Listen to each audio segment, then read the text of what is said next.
আসসালামু আলাইকুম বন্ধুরা, কেমন আছেন? আশা করি সবাই ভালো আছেন। আজকে একটা নতুন আবিষ্কার আপনাকে দেখাইতেছি। বালতির মধ্যে পানি আর বালু দিয়ে বালতির গোয়ায় টেরা করে দিছি, তার মাঝখানে একটা বোতল দিয়ে দিছি। এই যে দেখেন, ফিল্টারে পানি কেমন করে একেবারে অরিজিনাল পানি টপ টপ করে পড়তেছে। আশা করি যারা ধরেন ফিল্টার কিনায় অসুবিধা, হয়তো পয়সা পাতিতে নানান সমস্যা থাকে, তারা এই প্রযুক্তি ব্যবহার করিয়া নিশ্চয় কম পয়সায় একটা ফিল্টার বানিবেন নিতে পারেন। দেখেন এই যে কেমন করে বস্তুটা বানাইছি।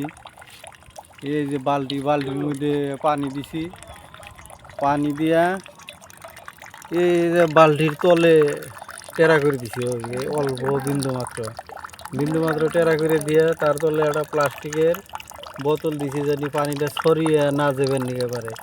আর এখন এই পানিটা আমরা নিয়ে আনে খামু।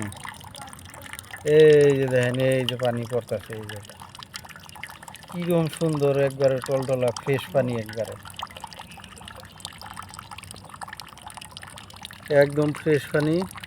অবশ্যই যদি আপনাকে বানানোর আপনারা ইচ্ছাও করেন, তাহলে এমনি করে বানিয়ে নেবেন নিতে পারবেন সবাই।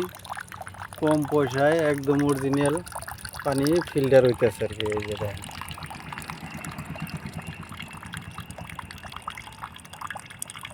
ফিল্টার হইতেছে পানি ফিল্টার হইতেছে। এই পানিটা আমরা এখানে খামু, দিমু কীরকম তার সুস্বাদ হয়েছে। যাকে হয়তো ফিল্টারের অসুবিধা আছে, তারা এই নতুন প্রযুক্তি ব্যবহার করে আপনারা ফিল্টার এটা বানিয়ে নেবেন। বানিয়ে নিলে পরে ভালো পানি, বিশুদ্ধ পানি হবো, আপনারা খাইয়ে স্বাদ পাবেন। ধন্যবাদ।